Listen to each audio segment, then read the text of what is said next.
So welcome back to another episode of Dark Dialogue, Unraveled Truths, the show where we take true crime documentaries apart piece by piece, separate storytelling from the reality, and examine what the camera shows, what it omits, and what questions it leaves behind. So today we're going to be diving into Making a Murderer episodes, probably 4 and 5.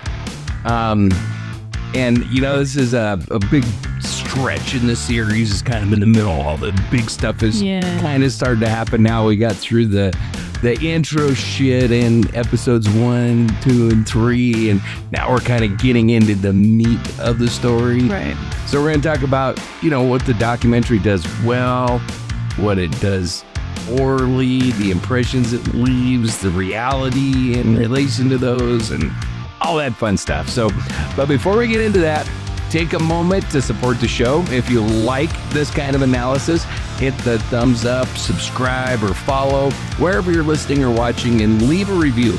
Those ratings and reviews make a real difference in helping the show reach new listeners. If you're on YouTube, like the video and subscribe to the channel. If you're on a podcast platform, follow the show, drop a 5-star review if you think that we've earned it. And if you want to support the work that we do even further, check out the links in the description for ways that you can help keep Dark Dialogue independent and listener supported. So, all right, episodes 4 and 5. This is where Making a Murderer stops simply asking questions and starts shaping some conclusions. So let's unravel it. Pull at that thread, John. We are going to pull at some threads for sure. So, Making a Murderer episode 4 is titled Indefensible, and it primarily covers the unexpected confession and interrogation of Stephen Avery's nephew, Brendan Dassey. Right. As well as the defense's discovery. Yeah. Jeez.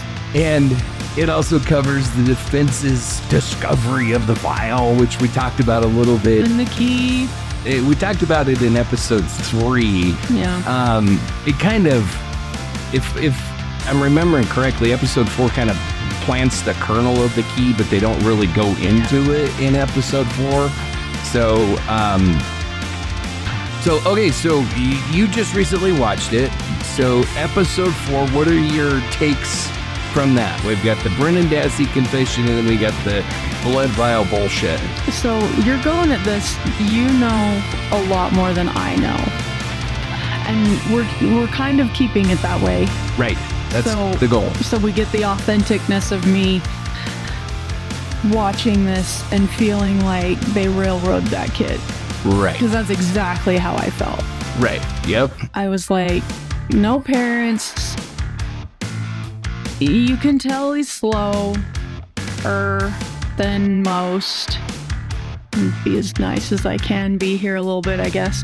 Well, yeah, I mean, he is like cognitively declined. They say he has a IQ of like 73 or something, and a written IQ or some shit like that of like 60 something or something like that. So wow. I think we can comfortably say that he has some mental deficits. There you go. So, as an outsider watching it, the whole time I'm thinking they're telling this kid what to say. They're planting everything in his brain. They're telling him what to say. He just wants to get out of there. So it's say this and you can go. Right. Which is exactly how it feels to me. Now, when I talk to you about it, you're like, that's not the whole story. That's not the whole story. But as an outsider looking in, through the only window I have. Right. Which is the whole point. Exactly what it looks like is that they're railroading the shit out of this kid. And his lawyer's a piece of shit working for the... Oh, this is... So I didn't watch episode 4 within the last few days. So this is when Klaczynski is his lawyer. Yes. Okay. Yes, and trying to nudge the plea and the do we call him a private investigator, I guess? O'Kelly or O'Keefe or whatever the hell his name is. He is the defense's investigator. Yeah, the whole time, because he's like, draw it big so we can see. Draw this. Well, you're not telling me the truth. Well, dude, what it looks like is he's telling you what he went through that whole night, and it doesn't mention her, so you aren't happy. Right. And so I will say that I have absolutely no defense whatsoever for this freaking scuzzball lawyer who I think is just I was really hoping you weren't gonna try to get me to, because regardless of how Brendan ends up in this whole thing, that guy's a snake. Yeah. His little henchman is a snake too. Yes. They did not go about it the correct way if Brendan's guilty of anything. So I will say that Len Kaczynski, I'm pretty sure that's his name. Mm-hmm. I think that regardless of what he says, I think that he saw that this was a high profile case and it was being recorded for a documentary series, and he wanted it. He had just recently lost an election to become a judge. Mm-hmm. He came in third. Goodness. I don't know out of how many, but I'm guessing maybe 3. Although I'm not really thrilled with the judge that's on the whole thing either, but that's beside the point too. So I think he was kind of working to try to get on this case, and some of the shit that he does and that his investigator, Michael O'Kelly does is indefensible. I mean, just disgusting. And it was a means to what end? And that's what I really struggle with when it comes to that is, what is the point of this as a defense attorney? Because Lim would later come out and say, this was never presented to the prosecution. This was never used against him. Okay. Mm-hmm. So what exactly is the point to this? But it was used against him because it was used as a confession. The pictures they made him draw. No, now that wasn't used. What Michael O'Kelly actually got during that was not used. They got him to call his mom. But what Brendan did the next day when he met with the detectives and did another admission is very questionable to me. Mm-hmm. Would that have happened without this staged, bizarro freaking interview, whatever you want to call it, with Michael O'Kelly? I don't know, because I got all kinds of problems with that. I am right there with you on that one. Okay. Why a defense attorney would ever do that is... To me, it was reeking of he was getting kickbacks. They wanted a plea bargain. They wanted him to not be able to clear Avery. Well, I frankly feel like, of course, I am not on this the whole county is in a conspiracy to frame Stephen Avery talking point. I'm not quite there either, but I do feel more for Brendan than I do for Steve Avery. Watching, like I said, through the only window I have. Right now. Because I toyed with consuming other stuff just so I would know more. But then I was like, no, because he kind of wants it authentic for me on this side and you. Yeah, because I don't really want us to just be here, just sit here and come up with our own all conclusions together and then just sit here and preach to the audience about, I think that it's more authentic for us to be at different perspectives and you to kind of be at the perspective of a watcher, a listener that has never been exposed to the information. Yeah. Honestly, of what Netflix attempted to do is what happened is my heartstrings were tugged. 100%. But not as much for Avery as they want it to be. Like, I have more heartstring tugging for Brendan. Yeah. And, I do too, honestly. Because I have to ask the question. Of course, I am 100% convinced that they're both guilty. Both? Yes, really? 100%. But the question that I have, and I think is relevant, is do I believe Brendan would have committed this crime without Avery's influence? I do not. And the answer that I have to that is the same as you. I don't think so. I think Brendan probably would have lived a long life working at the junkyard with the rest of his family, most likely. Yeah. Or gone on to do something else that interested him and never have committed a freaking rape and murder in his life had his uncle not been involved. That I 100% believe in. Okay. And, it's interesting how even with Brendan, how Netflix cherry picks what they show him talking about. Really? Okay. Because in his jail calls with his mom, he talks multiple times or makes multiple references about Uncle Stephen touching him. You know how Uncle Stephen always touches us. And oh, see, I didn't catch that. Because it's not in there. Oh. Because they freaking don't show it, because the last thing that they want is for you to be like, oh, so he's a freaking sick-ass pedophile too. Okay. What isn't this freaking creep? Gotcha. And so they can't include that. But it is definitely in the jail tapes. We'll do an episode on this, like a dark dialogue episode. Okay. I have the recordings, so I'll play them during the episode and you can listen to it. But he is talking to his mom and he is like, you know how Uncle Stephen touches us? And she's like, no, he said he was afraid of him because he's stronger than him. Yeah, he but didn't want to face him. So Avery is a pedophile on top of, he's one of the sickest son of a bitches I think I've ever heard of. So he had an ongoing sexual relationship with his niece. The one that testified? No, her sister. Okay. And he was going to face charges for that, but they kind of held it. And I don't know if he was ever to get out of prison on an appeal or something like that. They could probably refile it. But I can't remember Earl's wife's name. Pam? There's a lot of players. There's just a lot of players. So Candy, I think. So her and Earl end up getting divorced. And it comes out that Earl was 14 years old when Stephen was put away in 85. Okay. So Stephen puts Earl in the position of taking care of his wife while...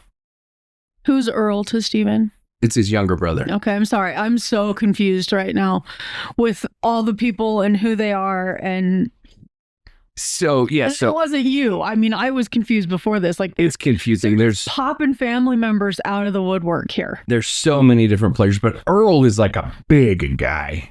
He's big. We didn't see him at all, did we? Yeah, I think. I don't remember. And where are you at? I'm not exactly sure how far into, because I think I'm in like 8 or 9, but I rewatched 4 and 5. Well, not watched. I re-listened to 4 and 5 today while I was working. Okay. To brush up on, I don't know.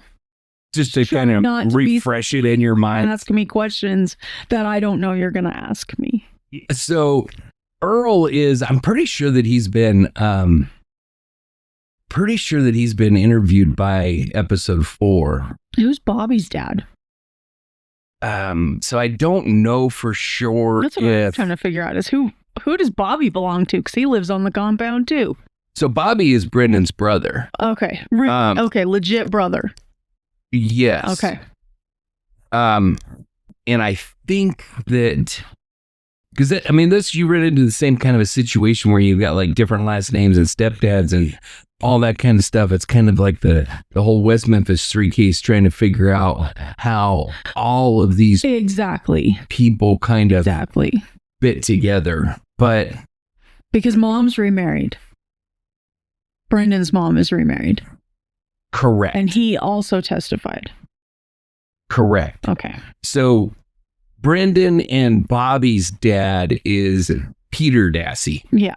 And yeah. I don't believe that he is in. He's in later. He's in later because he goes and visits. He talks about visiting him in jail. That's why I said I'm Okay. far enough ahead when I was watching it over the weekend, but when I was refreshing today, I'm not that far. But yeah, he does say that he feels that Brendan enjoys when he visits him. Okay, so I'll try to confuse you even more with these family dynamics. So Peter Dassey and Brendan's mom got a divorce. Mm-hmm. Then Peter married Stephen's ex-wife, Lori. Oh, man. And so... Are they on the compound too? Or is everybody just lives there? No, they don't live. Goodness sake. So the exes of the exes got married, is what you're telling me. Yes. Okay. I'm sufficiently confused. Are we done? Well, it's a freaking white trash train wreck. Trying to figure out how all these pieces fit together and who's with who. And so, yeah, I'm trying to think of Peter. I'm trying to think of Brendan's mom's name. Barbara. So Peter and Barbara were married, had 4 kids, got divorced, and then he married Stephen's first ex-wife, Lori. She married Scott Taddick. Scott Taddick, who is interviewed, and he's also, I think he's the one that testified about like going hunting, the flames and shit like that. So he saw the fire when he was going hunting. Right. Yeah. And so, okay, so we've kind of laid the groundwork on, I think, who belongs to who and all that kind of shit. So maybe. But so Earl is Stephen's younger brother. He's the youngest in the family. And he has been in there that you've seen. I don't know if you've caught him or not, but he's a really big guy, and he just comes across as kind of a happy-go-lucky kind of a guy. I don't know, but is he a decent guy, or does he have skeletons too? So he has skeletons, but it seems to me like he has dealt with them. His daughter would later say that he got sober after the divorce. Him and Candy got divorced. He sobered up, and he's really become a much better dad. So is that Kayla's dad then? Because she said that she's Brendan's first cousin. Her dad, that is correct. Okay. That is correct. And so Kayla, and then he came out with throwing names at you. You probably didn't expect me to remember, huh? I'm impressed. Thank you. So, so Kayla belongs to Candy and Earl. Okay. And then she also has a sister, and I'm trying to think of her sister's name. But anyway, where I'm going with this is we'll get to their kids in a minute because it's relevant. But so when Stephen was put away the first time, he told Earl that his job was to take care of his wife. And then he meant that literally. So Stephen would call from prison and make 14-year-old Earl do sexual things to Stephen's wife, Lori. Okay. While Stephen was on the phone listening and doing whatever. Shit's recorded too, I'm sure. Oh yeah, well, I mean, Earl is the one that come out and said, like, this is what was going on. This is what I was going, like, this is my brother. This is what he did to me. Making a murderer definitely shows. They left that out. Oh yeah, they definitely show everybody as being a tight-knit, happy family. Right, and everybody's supporting everybody else. And that's why they all live on a compound together. Is they're all. But I'm so confused. I'm more confused now. So I'll do you one better. There's more. So then Candy says, and all this is what they said, and then there is no proof about any of this shit. But I mean, when there's smoke, there's fire, and when there's like a whole shit ton of smoke, you got to assume something's going on. So then Candy says that She went with, I gotta get all the names here. Okay. Well, this isn't live, so you can cut out dead air. So Exactly. I'm just going to sit here and be quiet. Exactly. Okay, so Steven's mom's name is Dolores. Okay. I terribly feel bad for this woman, too. Wait a minute. So Man. Dolores takes Candy because Candy married Earl, and then sometime later she starts hearing about Steven, and she's like, who's this freaking Steven guy? And Earl's like, well, that's my brother. He's in prison. And so Dolores takes Candy to meet Steven in prison, and they go up and they meet and all this kind of stuff or whatever. And then the next time they go up, Dolores, like, Candy pretty much comes out and says that Dolores strategically sits in the one chair that wasn't beside Steven. And Candy was like, where am I going to sit? And she's like, well, you can sit next to Steven. And then she sits next to Steven, and he like starts feeling her up and stuff. And then he says to her, well, we share wives in this family. Oh. And so, and then she's like, yeah, well, you don't share me. And she said that was the last time she ever went to see Stephen Avery. And so whether any of that's true or not, I have no way of knowing. I just know what both Earl and Candy said about that whole aspect. I was talking about Steve's mom. What's Steve's mom's name? Dolores. That is her? Yes. Well, then why did she ask who Steven was? No. Candy asked who Steven was. Candy married Earl. Confused the hell out of me a minute ago. It was like, if you're confused, the listeners are confused. So I'll go over it one more time. So Candy married Earl. Earl was put in charge of sexually satisfying Lori, Steven's first wife. While he was married, or was that? No, when he was stop? 14. Okay. And then at some point that stopped or whatever. They don't really go. The interview doesn't really go into it. He just kind of lays it out there. And then at some time that stopped. He married Candy, and then Candy started hearing about Steven, and she's like, who's Steven? And then wants to know. Okay. Yes. And then Dolores was like, well, I'll take you up to meet him. Wink, wink. And so I don't know. It was because the documentary lets you believe that mom is just the sweetest, most innocent, always cooking something and just lost in the garbage. Right. And she's not, apparently. She's manufacturing the garbage as well. Yeah. I mean, wonderful. Okay. I don't know, but all I know is if that is true, then that sets a completely different scene for the whole Avery clan. Yeah, it does. And I'm not necessarily saying that I think that the Avery clan does really engage in like wife swapping and all that kind of shit. I'm not saying that. I think is what happened was Steven's a sick son of a bitch, and his parents, I think, are blind to and do everything they can to help facilitate that sickness. And so when Steven's locked away in prison and they feel all bad about it and everything, and he wants himself a woman, then Dolores brings him a woman.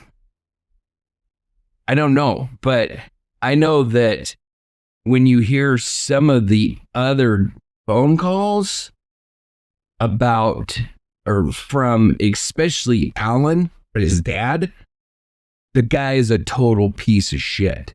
A total piece of shit. I mean, the most foul. Alan is or Steven is? Both of them are. Okay. So Steven says that apparently they found a piece of muscle from Teresa. And I'm getting way ahead of myself, but whatever. So Alan says that he found caution to the wind at this point. Steven says that the cops found a piece of muscle from, or tissue, or I can't remember his exact quote. It's in the jail phone, phone call. He calls Alan, he calls Alan, and they're talking, and then he says that they found a piece of Teresa in a burn barrel. I believe he said it was in the burn barrel. And Alan's response was more foul than I'm willing to quote. But paraphrase. What was it a piece of? Her sexual organ. Draw your own conclusion here. But like the C word of that, like the most foul description. Yeah. There's like foul descriptions, and then there's like that one. It's like next Tuesday. Yeah, it's like the you don't ever say this kind of foul. And that was his response to his son telling him that they found a murder victim's body parts in a burn barrel on his property. That was his response. Nice. So that tells me everything that I need to know about Alan Avery for me to be able to say this guy's an absolute piece of shit and he's an absolute waste of oxygen. I cannot imagine how callous a human being has to be to make that comment about a murder victim. Yeah. Whether you think your son did it or not, whether you think your son is being railroaded or not, it doesn't get any more foul. No matter who did it or not. Exactly.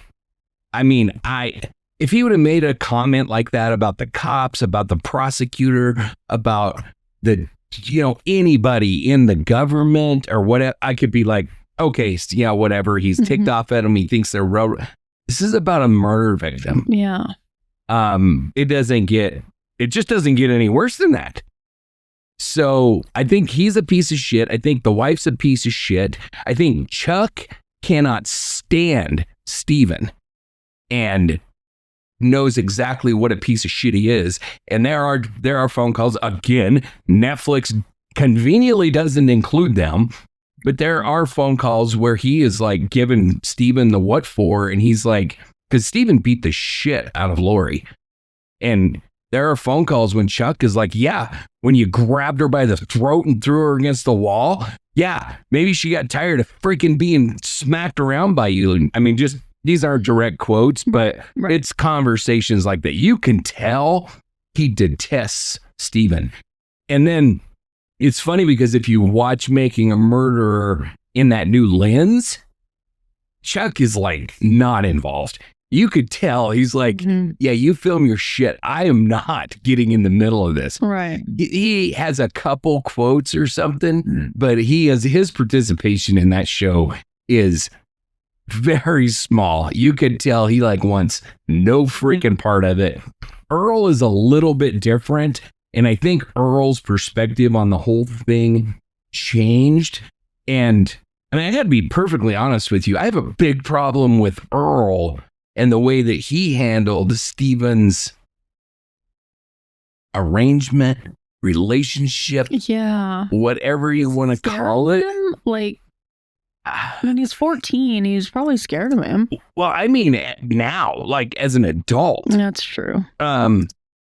So, I mean, I guess we got to talk about this at some point, and there's really not a place in Making a Murderer where this fits, because it's not like, I can just throw this in there when we're talking about they give a point and I give a counterpoint, because this story doesn't really work that way because they completely leave it out. So maybe it would have been better when we were discussing in episodes 1 through 3, but whatever. Steven gets released from prison and for his 85 conviction. And he is, like I said in the last episode, he's kind of like this local celebrity that, and Earl and Candy's daughter, Marie, gets enamored with him. They start hanging out together all the time, and she goes like up to the cabin with him and stuff. Well, then Candy finds these pictures of Marie in like a sports bra with Steven written like Steven's property or Steven. How old is Marie at this time? Like 16, a minor. for 100% a minor. But I don't know exactly, like, time-wise. I know that when Marie finally kind of came around and she kind of admitted that her and Stephen had been sexually involved, and she was 17 at that point. Okay. And so definitely a minor, 100% illegal, and his niece. But Stephen had apparently told Marie that it was okay because they could be together because she wasn't blood related to him, because she's Candy's daughter, not Earl's daughter. Oh. So it was okay for them to be together. And I had a thought. Where was I going with that? Did I derail you? Oh, so, and then this is another indication of Dolores not being just exactly what I said about her. And that is, there's another jail call where Stephen is talking about these inappropriate pictures of Marie that he got Marie to steal from Candy so he could burn them. And he tells his mom this, and she's like, oh, yeah, good. Yeah, good. Oh, man. And do you think she really knows what she's talking about? Or, well, then he's like, blames it all on Marie. And he's like, well, you know, she was running off to meet with me. We met together all over the place. We would sneak off and meet together all over. And Dolores was like, yeah. So you tell me. I don't know. I know that even with like freaking super geriatric patients that have dementia, when you start talking about pedophilia, yeah, they're like, yeah, no, that's not okay. Yeah. And not like, this is my son and I support him no matter what he does. Like, at what point do these people say, we need to protect the rest of the family from this freaking animal? But I don't know. I don't think there is that point, because they just consistently support Stephen Avery. Mm-hmm. And, you know, there is recordings of Marie giving her statement where she says that Stephen came over to the house and took her into the bedroom, into the boys' bedroom. And she's young enough that she's like, ew, gross, like boys are, you know, and takes her into the boys' bedroom, forces her down on the bunk bed and rapes her. And she said that she kept telling him, no, it hurts. And this is before then she becomes enamored with him and starts doing this? This is during the same period of time. Okay. So it's kind of how he groomed her. Yeah. Okay. Yeah, this is the first full-on sexual contact between the two, which was a rape. Which I don't give a shit what you say, whether it was consensual or not consensual. She was a minor, but she's stating it's not consensual. On top of the fact that she's a minor, she's saying that she was saying no, it hurts, and he just pinned her down and so right. And so this is his niece, that this guy that never does anything wrong. And so, you know, it's like this, it's like what I said, you know, when there's smoke, there's fire, but it's like everybody in this guy's life, except for his parents, come out and say, this guy's a total piece of shit. Yeah. We've got Kayla, who said that he like pushed her against the wall and felt her breasts. She's the one that testified. Yeah. So she said that he felt her breasts, and she was younger than Marie. She was like 13 or something really young at when the she time. Testified. Right. And so she was a little girl, like little girl, and said that. We've got Brendan, who says in a jail call that Stephen has inappropriately touched him. And then we've got Marie, who says that he raped her. So even this piece of shit's own family. Then you got his cousin, who he freaking ran off the road and tried to kidnap at gunpoint to do God knows what with. And so even this man's family aren't safe from this piece of shit. Yeah. I don't remember exactly where I got off on that freaking tangent. It's probably my fault somehow. I think I was talking about Brendan's testimony where he said, that Stephen touched me. And then I was like, well, if you went that far, you Jump into it. might as well go all the way. So the guy is a sexual predator. I mean, in my opinion, there's no doubt about that whatsoever. And so then, and this is me speaking from my perspective. You and the listeners are entitled to your own perspectives. But for me, when I come across all of that information, and then we're going to discuss the rest of the evidence that's against this piece of shit. But for me, it's like, hands down, Stephen Avery definitely murdered Teresa Halbach and desecrated her body and burned it and did all the terrible shit that he is convicted of doing. And that leaves only the question of, did Brendan participate? In my mind. Right. In my mind, Stephen Avery is settled. Stephen Avery is a piece of shit, criminal, sexual deviant that goes way freaking back. Netflix can whitewash his record all they want to, but it's public. And so I have actually read his record documents, that his rap sheet, what he's been charged with, the whole throw the cat over the fire episode that we talked about, the whole disagreement with the cousin that turns out to be a kidnapping, and then I brought this up in the last episode, but the fact that Netflix whitewashes that to the point that they don't even talk about the fact that his first 6 years were done for that crime. It was not for the rape. It was for the cat. For kidnapping his cousin. He did 6 years for that. So he's only wrongfully convicted for a 12-year sentence. And I say only because he's a piece of shit. Right. And so do you think he actually did that one, or do you think that's a fluke? Gregory Allen actually did that one?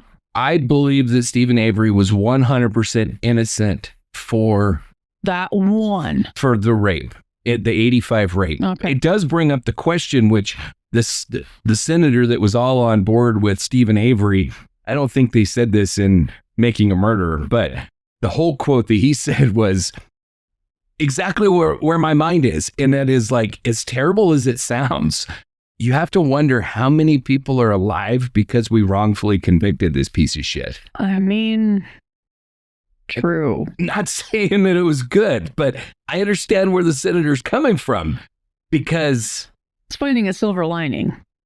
Well, I mean, the son of a bitch cannot be out of prison without committing crimes. And this one is extraordinarily heinous. I mean, It doesn't get much worse than the murder of Teresa Halbach. And so if you believe Stephen Avery did it, like I do, then you have to reconcile the fact that this is one evil, sick, twisted son of a bitch. And too bad, so sad that he got locked away. And I even for a little bit, I oscillated in my mind once I came to terms with the fact that Stephen Avery is guilty, because when I first watched Making a Murderer, I was in the same boat as everybody else. I was like, holy shit, this is insane. And then once I came to terms with the fact that, no, he's guilty, then I had to reconcile in my mind, so is he a deviant because he was in prison? Like, did we make him this way because we wrongfully convicted him? But then I get to realizing, oh, this deviance goes way back. This deviance goes back before when he was married to Lori the first time, and the way that he treated his children when he was in prison, to the point that the judge finally said, you don't have to go see this piece of shit anymore because he's abusing you in prison. I remember that. And everything that he did with Lori and Earl during that whole, he was a sexual deviant, probably from birth.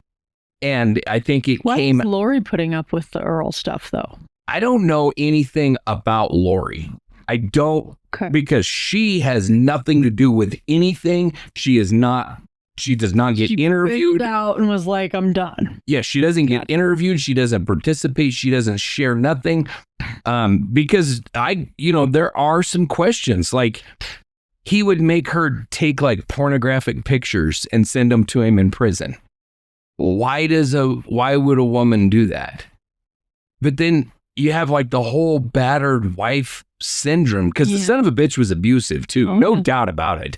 And so, I don't know. I'm not psychiatrist enough or psychologist enough to be able to explain what would make a woman subservient to a guy that's locked up in prison. I don't know, but I think that her having all of those kids to take care of, I think they had 4 or 5 kids at that point. All of them were like, they were just popping out kids one after freaking another. They were all like little. She's trying to figure out how to make it on her own with her husband locked up. And, I don't know, but I think that it put her in this very vulnerable position where she was like stuck. And then Candy Avery, who again, Candy was married to Earl. Candy Avery said, you don't get out of that family without help. You have to have a place to go. You have to, and she is very not like this is a Steven. She's like, no, you don't get away from the Averys unless you have an escape plan. Like, you have a place to go. So she got away. Candy did. Yeah, she divorced Earl and she bailed. Lori bailed. And then she came back out and did an interview where she said she thinks Steven. So it's like easier to get out of religion than it is from this family. It sounds like that's definitely the way that Candy makes it sound. Wow. Definitely the way that she makes it sound. Okay. And then, so, and what I was saying was Lori, I meant Jody. Jody got away from Steven, and then she come out and did an interview that she said she thinks he's 100% guilty. So you've got all these people. So since then, she's said that, because I'm still at the area where she was just left him because they were messing with her life. It won't ever be on Making a Murderer because they don't show it. But she came out shortly after Making a Murderer appeared and did an interview. And then she was just excoriated for this interview. How dare you? How dare you come out? But she definitely come out and she's like, yeah, I think the psycho freaking did it. He threatened to kill me and said that if I ever left him, he was going to kill me and my parents. And it's the same controlling behavior shit that we see in so many cases. So much of it aligns perfectly, and there's so much of it. Like, this was one person saying, Steven did this or that. Even if it was a minor saying, Steven touched me. There's always this room for, are they telling the truth? Are they being pressured to say this? Are they making up a story? Or wait, you have like every freaking minor child in this piece of shit's life coming out and saying that he's inappropriately touching them or flat out raping them. Mm-hmm. I don't know how in good conscience you can make a freaking documentary supporting this asshole. Yeah. And then to lie about it. It almost makes me not want to watch the rest of it now. It's crazy, I'm telling you.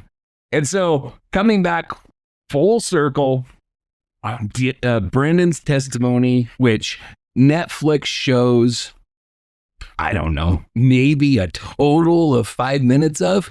I don't even think it's that much because they show the same clips over and over and over again. They claim they show the jury like 6 hours of testimonies, 3 or 6. I think it's 3. I think he was interviewed a total of like 3 hours where he disclosed all kinds of shit that nobody should know.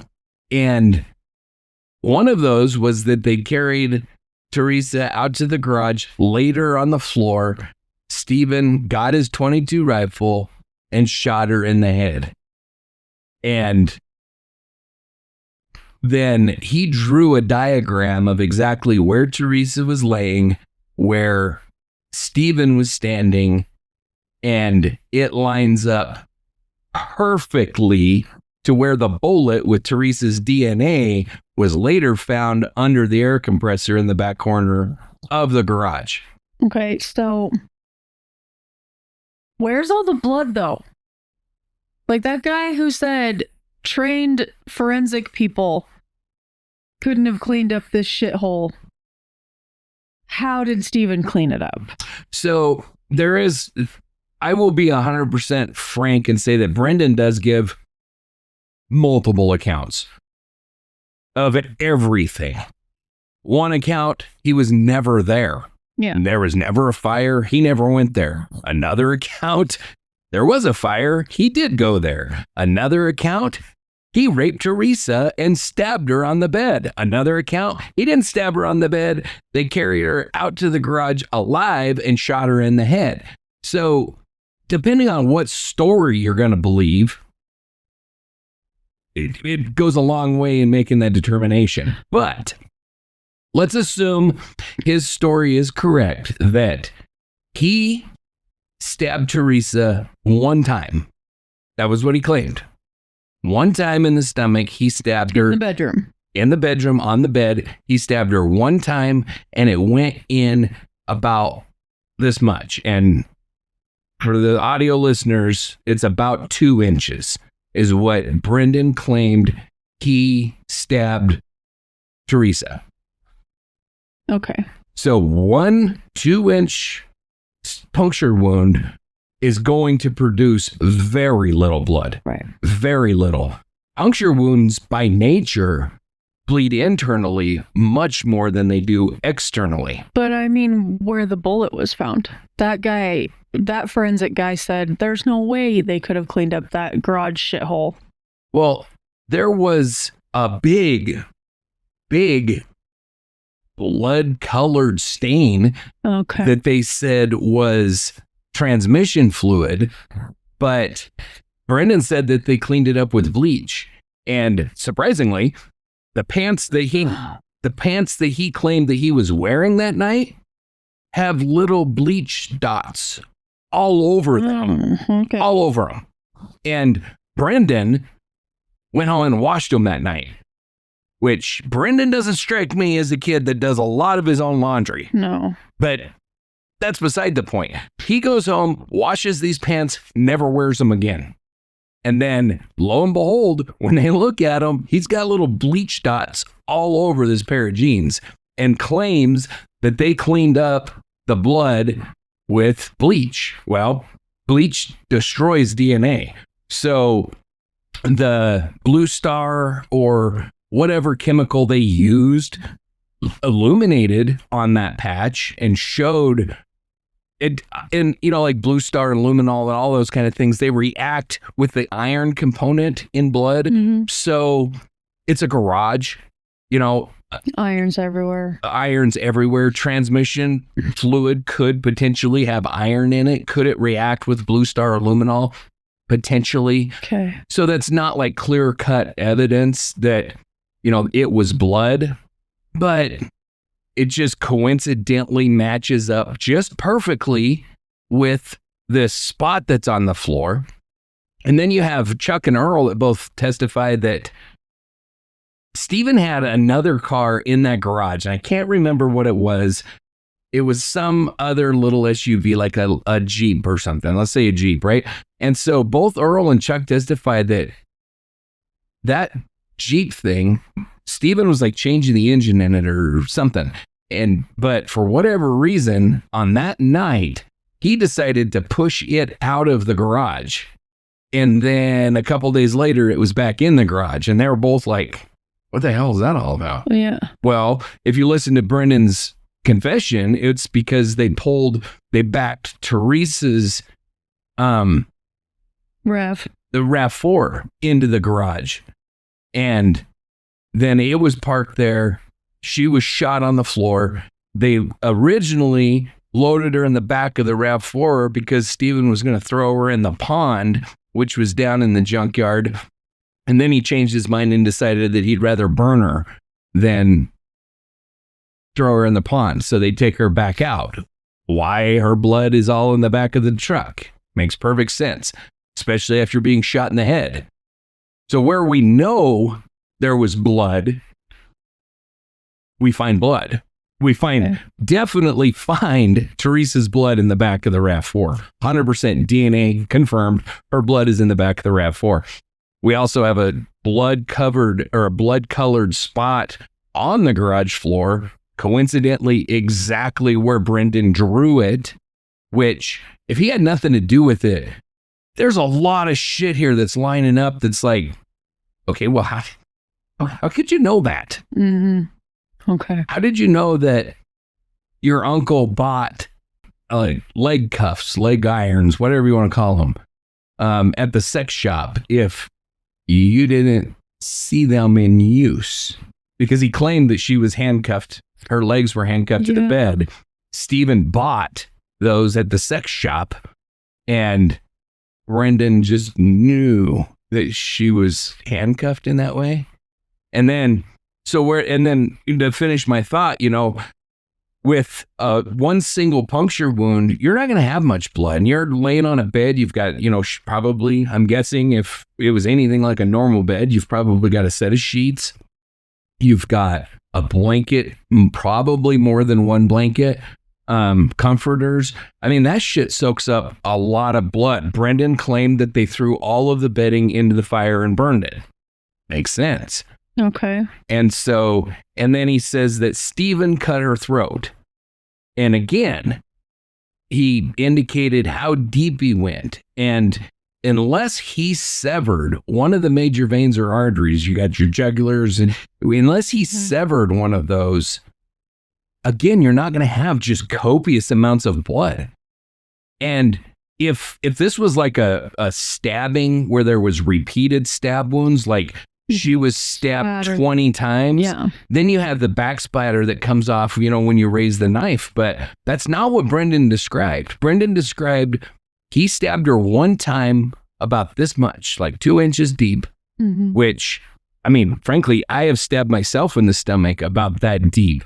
And I was standing up, and it was just a little trickle of blood that kind of ran down. Luckily, I didn't sever like any arteries or anything, but there's no indication that he did either. Right. According to him, she was still alive after he stabbed her. And then Stephen supposedly cut her throat, at which point she was still alive. So he definitely did not sever any major arteries in her neck. And then he carried her out to the garage, put her on the floor, and shot her in the head.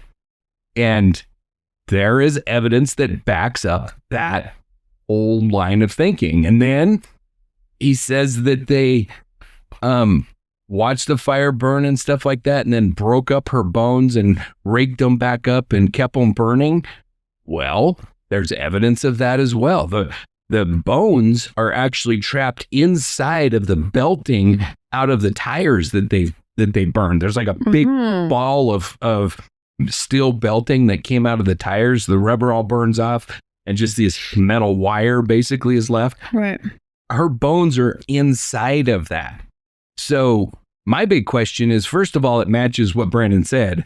Second of all, if the county murdered Teresa, burned her body somewhere else, and brought them there, you're telling me then they grabbed the big ball of belting out of these tires and mixed the bones all up inside of it too? Like, the amount of planning. Elaborate, yeah. Yeah, it's silliness. But it's absolute silliness. One thing somebody does also mention that struck me is they have a car crusher. Why didn't they crush her car? Great point. Earl actually addresses this in a later interview where he says, well, you can't, because you have to take all of the fluids out. You got to drain all of the oil. We pull all the radiators, drain the antifreeze, pull the radiators. And the big one, you have to take the gas tank out because there's all kinds of sparks and shit. And if there's gas, it's going to catch. And so there's this whole procedure that they have to go through, which is going to be pretty obvious if you skip, because there's going to be fluids everywhere. Okay. And then also the Averys. So they may have done it had they not have been caught so fast. Yes. Okay. The Averys crushed their cars in stacks of 3. And so they would wait until they had 3 cars to crush, and then they would crush all 3 of them at the same time. All of them would be ready to go. They would crush all 3 of them. Interestingly, the day before this, Stephen crushes a single car and leaves it in the crusher. And kind of like he knew what he was going to do, and he's prepping a stack. That's the look you just had when you said yes. Okay. Yeah. All right. And so there's this blue car in the crusher that Stephen crushed when both Chuck and Earl are like, yeah, we don't do that. We get all 3 of them ready, which makes sense. Logically, it makes sense that if you're going to crush in stacks of 3, you're going to wait until you have 3 cars to go. You're going to crush the stack, and then you're going to take it out and put it with the crushed cars. So Stephen was prepping a stack, and he parked the car as close to the crusher as he could while it was still kind of out of sight, out of mind. He hoped nobody would see it. His goal was that he was going to have more time. He was going to be able to drain the fluids from the car, crush it on top of the blue one, put another one on top of it, crush that one. Make a wrap sandwich. The other thing that they don't cover in Making a Murderer is, and I mean, it's hard to go through episode by episode because there's so much shit, but it doesn't matter because it's not in Making a Murderer anywhere. So we can bring it up wherever. And that is the license plates. They don't talk about the license plates off Teresa's car. They do too. Missing? No, not missing. Yeah. Okay. The license plates were found clear across the yard by Stephen's trailer, up just a little bit from Stephen's trailer. They had been taken off the car and rolled, which the Averys said when they pull license plates off cars, that's what they do with them. They roll them up. Why? I don't know. You'd have to ask the Averys. But I need to know now. But where I'm going with this is, you're a cop or an entire department and prosecutor, and I don't know how far this alleged conspiracy goes. Everybody. You're the president of the United States on down through the governor, through the mayor, everybody's involved. Whatever the group is. Epstein's probably there too. Yeah. Whatever the group is, you have decided you're going to murder this girl. Or if you listen to Dean Strain, I think it was one of the 2 defense attorneys. If you listen to them, they say, they don't necessarily have to kill Teresa. We talked about that last episode. Yeah, they do. You have to kill Teresa. But you decide you're going to kill her. You're going to hide the car on Stephen Avery's property to frame him. What is the next critical component to that scheme? The car has to be identified. Mm-hmm. Why would you take the license plates off? And then you've got Andy Coburn, who's like calling in the license plates beforehand. All that old bullshit, which happens in the episodes we're talking about. So we'll be dealing with that in a minute. But they make all this big deal about these license plates and all this shit. Well, why would you take them off the car? Yeah. They need to be found. Yeah. But no, they weren't. Just be another green Rav somewhere. Right. And, you drive by, you see it, there's no license plates on it. Maybe, the idea is you're just looking at license plates, whatever. Why would you do that if you need the car found? Mm-hmm. First of all, why would you put a hood against it and cover it up with brush and all this horse shit if you needed it found? They need to make it look like it was being hidden. You can't just serve it up on a silver platter. It was pretty much on a silver platter. Well... But yeah, so the license plates not found on the car.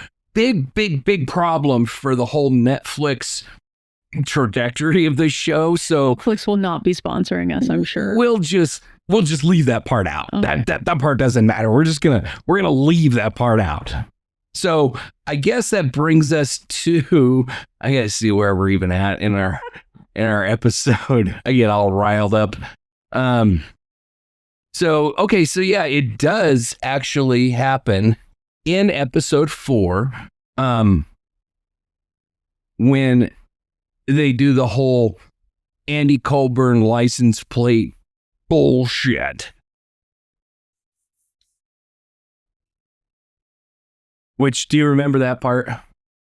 Yeah, when he calls in and he says, "Do we have Avery in custody, though?" And then he wants to know. I forgot about that part. That's another interesting part we got to talk about. He knows the actual year of the car. So then they're saying, well, how would you know all this information if you weren't looking at the license plate? Yep. Yeah. And that's really important. And so I'm going to read through. Look at me impressing you all this. That's very impressive. Episode. So might not ever happen again. I'm just kidding. I am going to read through the testimony that is shown in Making a Murderer. And then we're going to read through the testimony that actually happened. Because this is when I really get pissed off. When you read a book and you watch the movie and then you're like, in the movie, you're like, that, but they left that out. That's exactly what this is going to be like, isn't it? It's worse than that. Okay, great. It's worse than that. Get the popcorn ready. So Dean Strang is questioning Andy Colburn. Andy Colburn's on the stand. Mm-hmm. They're discussing the fact that he called in the license plate. He had to be looking at the car when he called in the license plate. No doubt about it. All this horseshit, right? So Dean Strang says, well, you can understand how someone listening to that might think that you were calling in a license plate that you were looking at on the back of a 1999 Toyota. From listening to that tape, you can understand why someone might think that, can't you? Colburn replies, yes. Mm-hmm. Now you want to know what really happened? Because it's important. Okay. Dean Strang says, well, you can understand how someone listening to that might think that you were calling in a license plate that you were looking at on the back of a 1999 Toyota. From listening to that tape, can you understand why someone might think that? You can understand why someone might think that, can't you? Objection, Your Honor. It's a conclusion. Judge, he's conveying the problem to the jury. Judge, I agree. The objection is sustained. This call sounded like hundreds of other license plate or registration checks you have done through dispatch before. Andy Colburn. Yes. So they cut it. They have him answering a different question. He never answered that question. Kratz objected. Colburn never gave an answer. Can I just interject that this is exactly why you never say the word yes when a telemarketer calls you? Right. Because they will cut your voice. You say correct. Just a PSA out there. Don't say the word yes when you're speaking on the phone to somebody you don't know. Continue.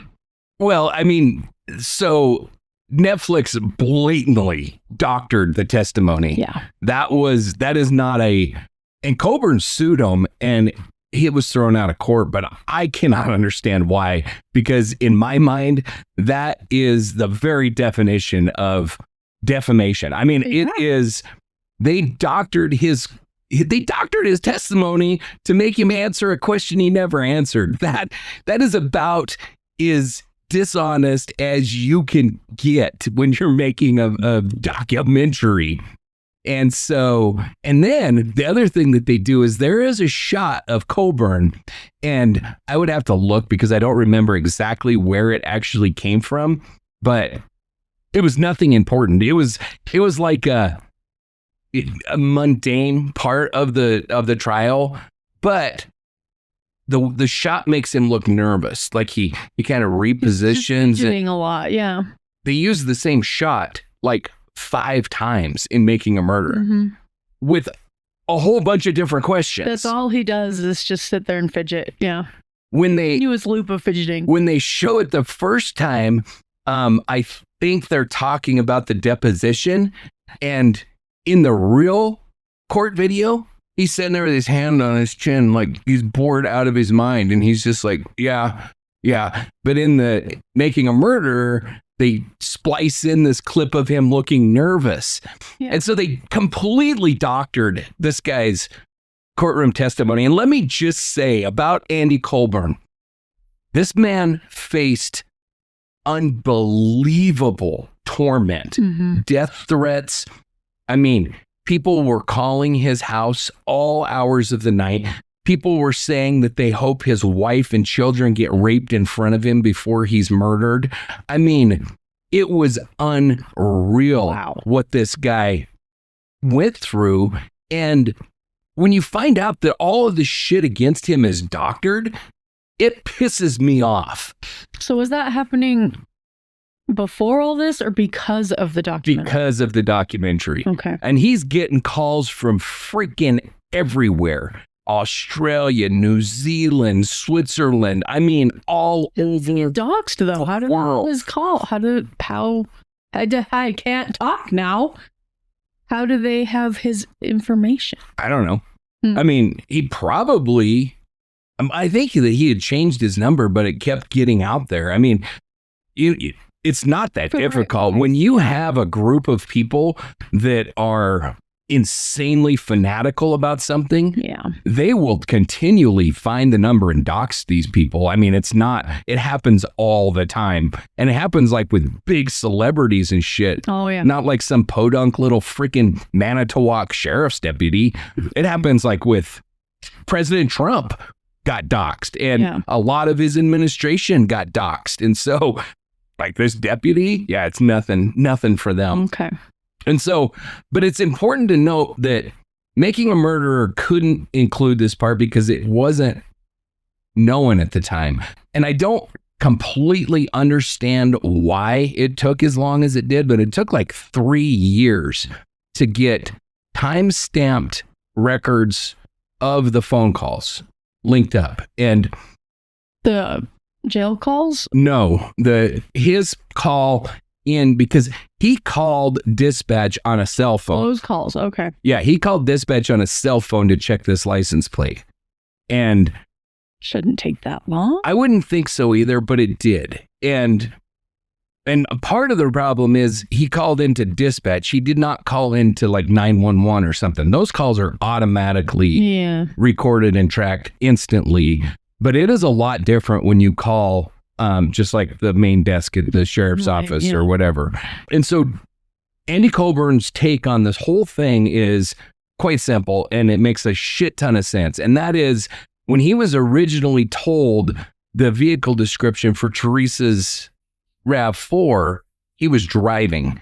And so he has a cell phone under his ear. He's trying to drive, and he's writing this information down as he's driving. Total cop thing to do, because I was gonna say, how safe is that, Mr. Police Officer? I see cops doing that shit all the time, and it drives me crazy. Like, they're somehow able to talk and drive at the same time, but the rest of us aren't. Anyway. And I'm like, when you almost run into me, as happened the other day, and that's what you're doing, but I'm going to get in trouble for it. So. Right. Yeah, you'd pull me over for doing that. Yeah.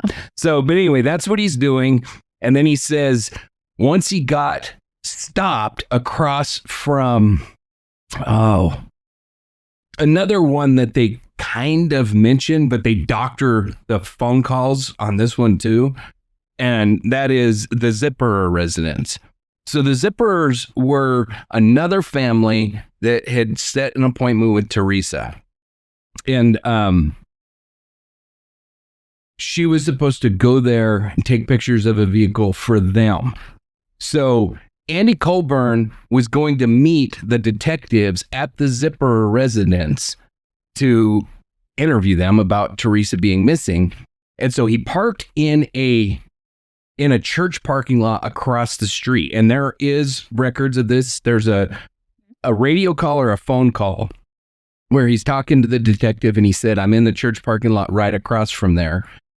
That's where he claimed that he made the phone call from to dispatch, checking on that he wrote down the license plate and everything correctly as he was driving. Okay. Well, then when the records came back, that's exactly where he was and exactly when it was.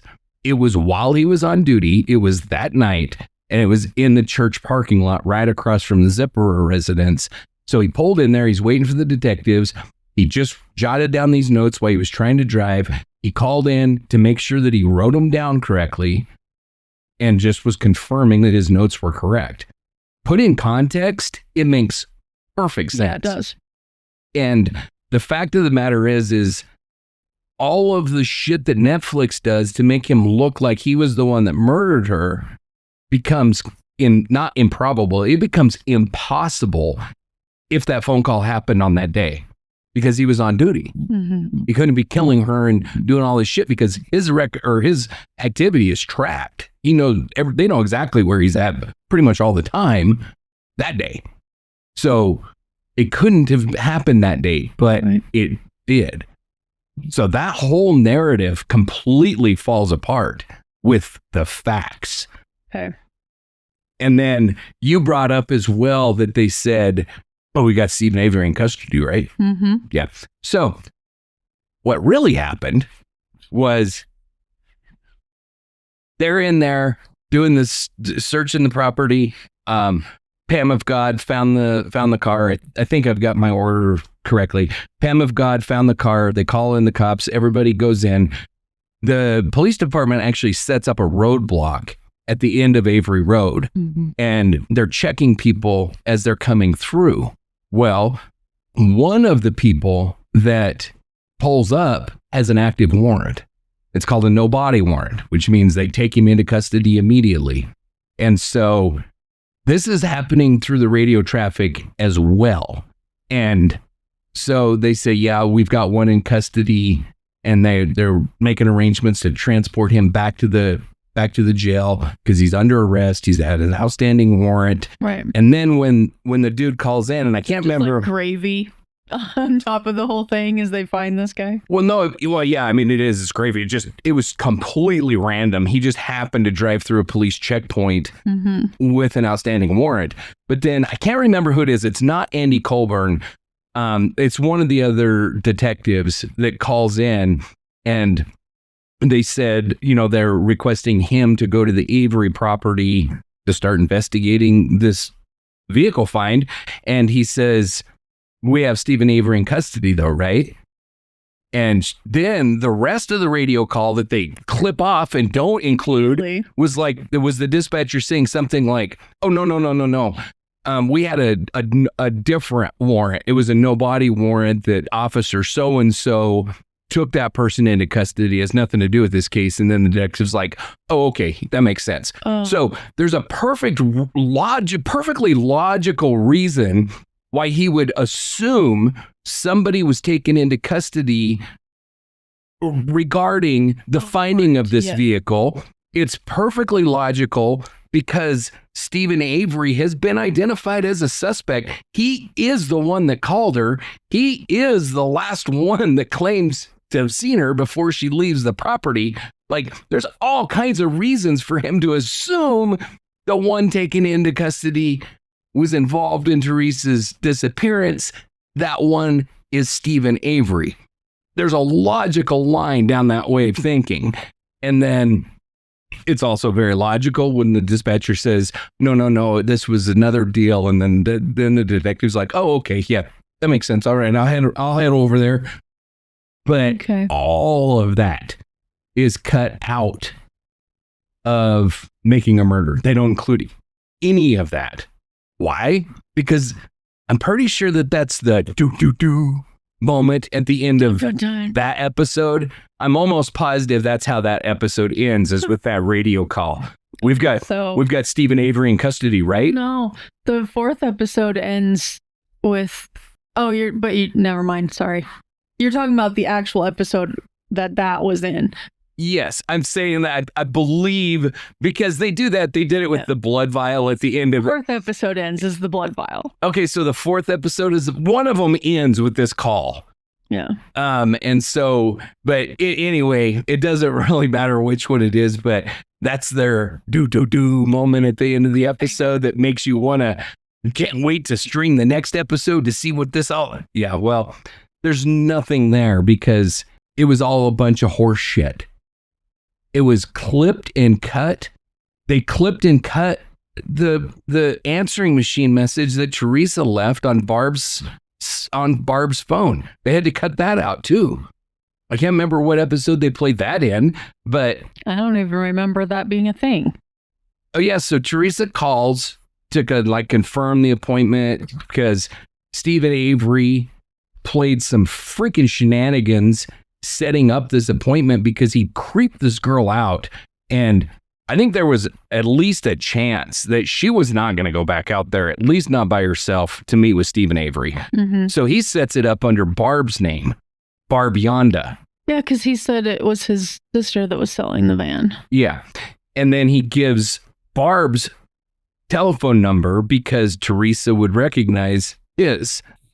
And then so Teresa calls back or calls Barb and leaves a message.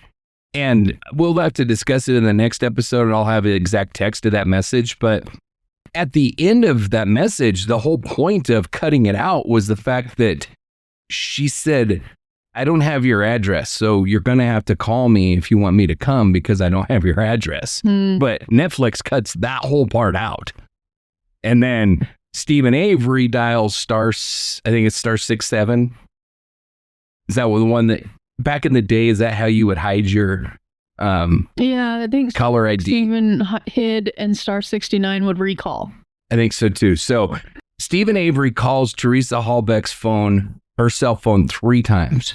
2 before she was dead, 1 after she was dead. 2 before she was dead, he dialed star 67. The one after, he did not. Why the discrepancy? Because you want it to be seen. Because you called when you're supposed to know she's dead, but you don't know she's dead. Well, I think that he called, honestly, I think that he called because he's an idiot and didn't realize that cell phones like leave a trace and couldn't find her phone and was looking for it. That's where I was going with that. I think the first 2 calls before were to get her there, telling her whatever, pretending to be somebody else. Who knows? We'll never know. But there's a reason that he dialed those using star 67 and hid his caller ID. He did that for a reason. I don't know why. I think it's because she was creeped out by him and she wasn't going if it was freaking creepy ass Stephen Avery who said that she was going to be on his wall or whatever weird ass shit he said. But then after, I think exactly where my mind went exactly where yours just went. After the murder, he couldn't find her cell phone. Yeah. And so he called it to locate it. And at that point, who gives a shit about star 67? She's dead. Right. So, well, and on top of that, he could have been thinking, and I might be giving him too much credit, call her again because she never showed, quotes, never showed. Except he never tells that story. But, I mean, if that was brought up. Yeah, I mean, I don't know. But he never tells that story. He never says she never showed. He says she came, took pictures, and left. Never came in the house. I think that was rendition number 1. Rendition number 2. To get paperwork and she was gone when he came back out. Yeah, that was one of the renditions. And then one of them was she came in the house, left an Auto Trader magazine. He paid her. She left. I mean, he changed his story. Yeah. Like 5, 6, 7 different freaking times before her car was found. It wasn't like, you know, he was scrambling because he just figured out that they were framing him for murder and now he's got to... No, it was all of his changing stories is one of the key reasons that law enforcement zeroed in on this guy because they're like, but you said she never went in your house and you said that you never saw her. And then there's all this weird shit. Like that day, he got lazy. That's his quote. I got lazy that day and went home early. And so the cop's like, oh, well, how often does that happen? He's like, oh, it never happens. I never do that. But I had to go home and I had some calls I had to make. And they're like, okay, but you only made like 2 calls. We have your phone records. Yeah. And he's like, well, I got lazy. I got lazy. So I went home early that day. The one day that somebody is coming that coincidentally ends up raped and murdered. Yeah. Tied to him.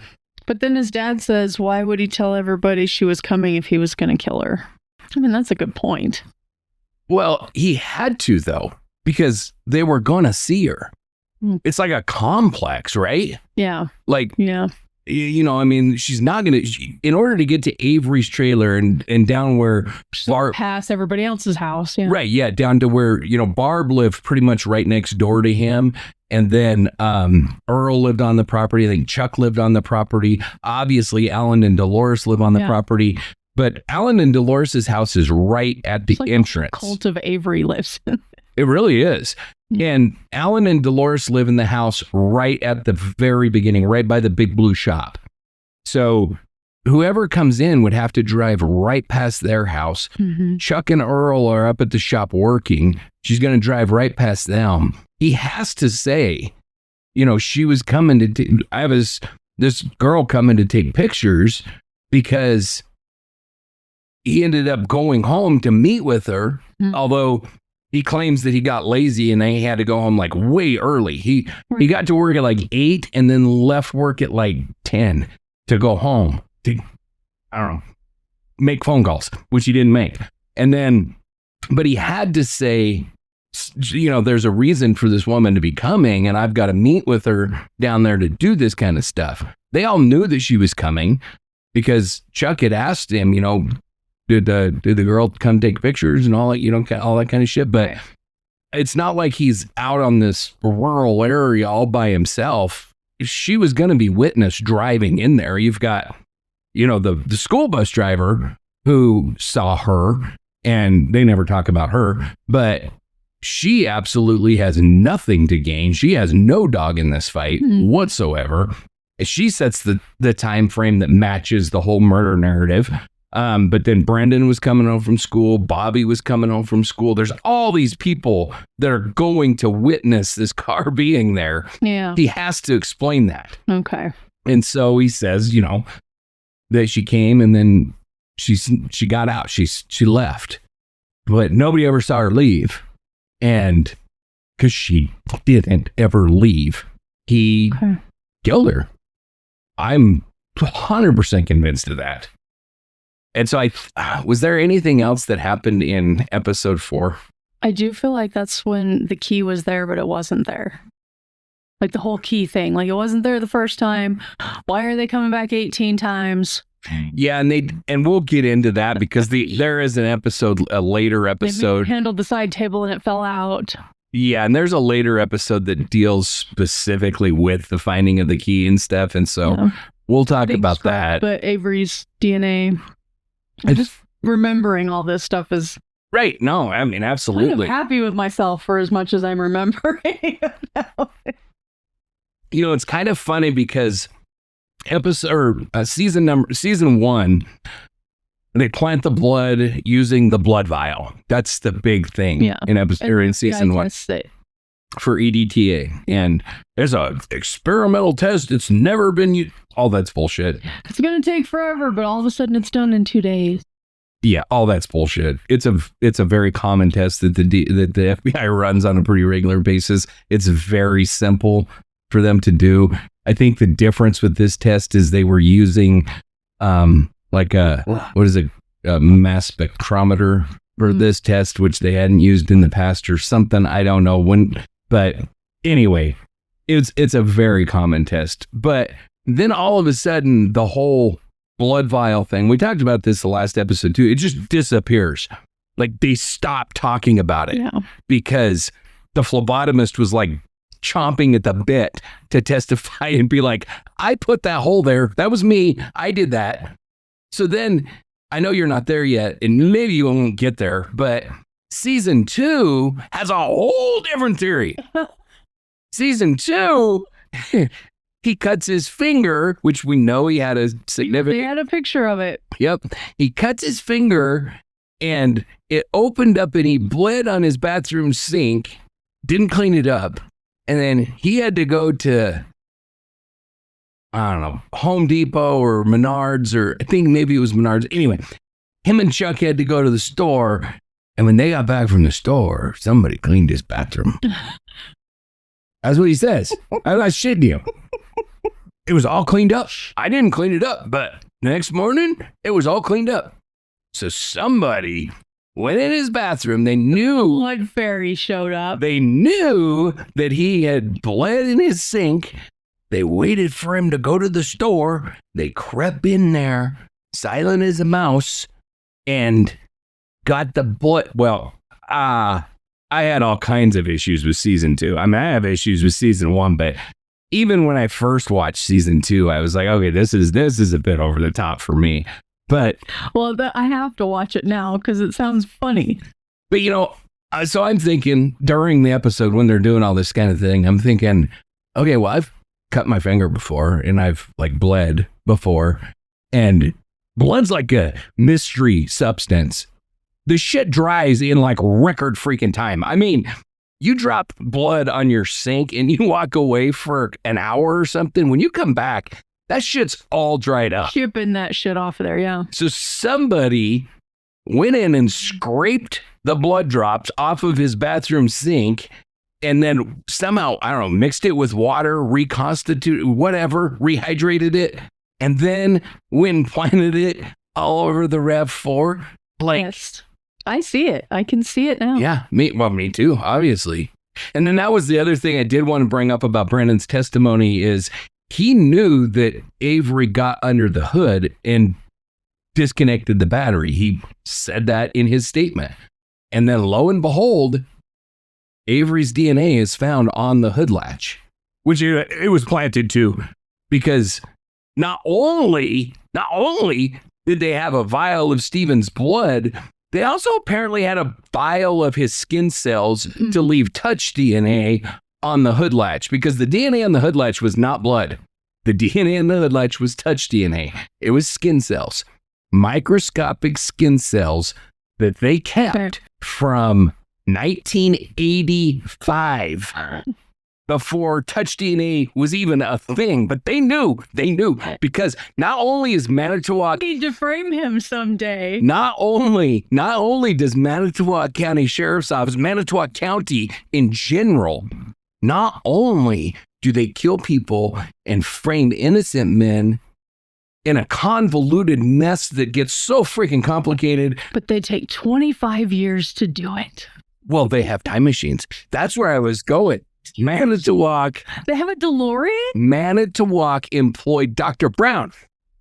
Great Scott. And he built them a time machine so that they could go back to 1985 and say, be sure to keep some touch DNA because we're going to have to frame this guy one day. And why didn't he bring the damn almanac back with him at the same time? Exactly. Rude. Exactly. But I mean, who knows? I don't know. Sergeant Link is probably a multi-billionaire right now because he won all this on sports betting or some shit like that. I don't know. But the point is, that one is that could be where they got the blood too then. The time machine. Yeah. Yeah. 100%. Flux capacitor. Yeah. 100%. And so just kind of sum all this up, we're not going to get into episode 5 because we've already gone a long time on episode 4. But wow. Right. To kind of sum all of this up, you've got numerous issues. We discussed probably more of the blood evidence in the last episode than we maybe should have, because it was really covered more in depth in episode 4. But it doesn't matter because it's bullshit. No one's holding us to it. It never goes anywhere. And so it doesn't matter. And, like Kathleen Zellner, who is his... was one hell of a cliffhanger at the end. Oh, yeah, it was. They did do that right, yes. But, Kathleen Zellner, who's his attorney now... I was like, okay! Who's his attorney now, she doesn't even talk about it. All right. And Kathleen Zellner, because she knows it's a losing battle... She finally realized that it wasn't... You said that's his lawyer now. Where are the other two guys? Yeah, so, they're... I don't know. They went and... They just moved along. Well, they did their whole Making a Murder tour and all that kind of shit and whatever. But so I don't know exactly the whole... Kathleen Zellner does do... So his attorney now is a woman by the name of Kathleen Zellner. And she's a pretty famous attorney. It sounds familiar. Early in her career... Early 1990s, she becomes Larry Eiler's defense attorney. Larry Eiler is known also as the highway killer. And so she originally got on it trying to, get him off or whatever. And then she discovered the son of a bitch is guilty as can be. And then her big goal was to get confessions from him. And he ended up signing confessions that linked him to 21 murders he killed like young men and boys across Illinois and Indiana. And he was, it was far beyond the number that he was actually convicted of. But Zellner was really wanting to get answers for these families. And so she talked him into giving her signed confessions with the caveat that I believe that he was put to death. I'm almost certain he was put to death. But she wouldn't release the information while he was alive. And so as soon as he died, she comes out and she's like, he killed all these freaking people. I have the signed confessions for all of them. And then according to her, which I believe her, she was like, that was the last time I will ever work for somebody that's guilty. And so then she became like this big innocence attorney, and she's very famous. She's gotten multiple people off of wrongful convictions, and I think legitimately wrongfully convicted people. Okay. I don't know how Avery snowballed her into taking this freaking nightmare of a case, but he did. I don't know if it was the whole celebrity aspect of it. Was all she did was watch Making a Murderer, and maybe she believed it? I mean, it's a huge show. It's a huge show. And for an attorney to take this case, it is like, I mean, I don't know. I'm not saying that Kathleen Zellner took it because it was as famous as it is, but one has to wonder. So anyway, she ended up taking his case essentially pro bono. She's working her work is largely funded by donations, and then she's a pretty well-off attorney, and so her work is pro bono. So to answer your original question, he blew through all of his freaking money from his settlement, paying the stream and butting, whatever the hell his name is, the first go round. So they're not taking it pro bono. So they're out.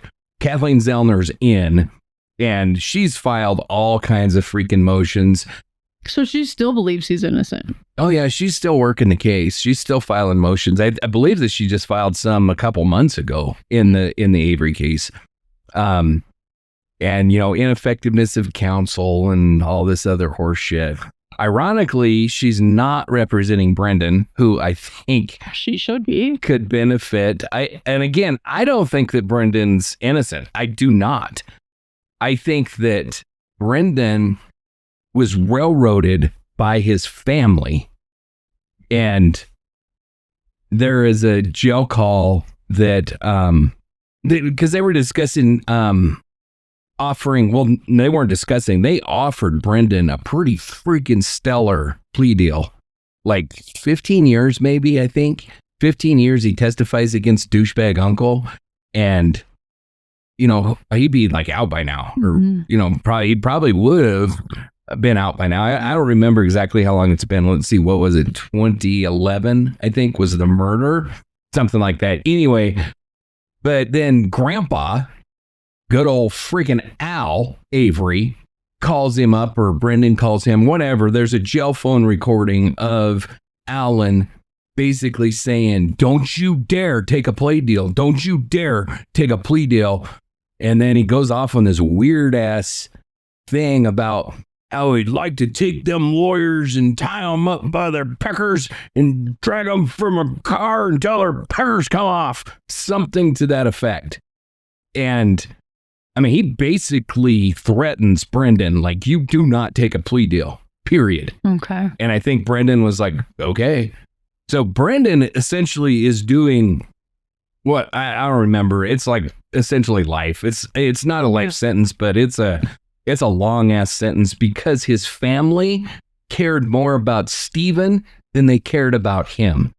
And they wanted to protect poor Stevie, who's picked on by everybody. I mean, there is a jail call too of him talking to Chuck, and he's like, I don't want Jody talking to none of you anymore because you guys all pick on me.